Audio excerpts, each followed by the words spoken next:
Let us modify the All Products screen where products are shown using tags, categories and other parameters.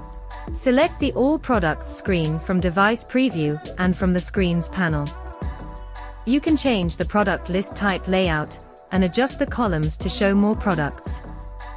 Adjust the product card layout as per your liking and according to the product list type layout. See how you can adjust the settings for a vertical list type layout. Play around till you find your best setting. Do not forget to save the changes to database.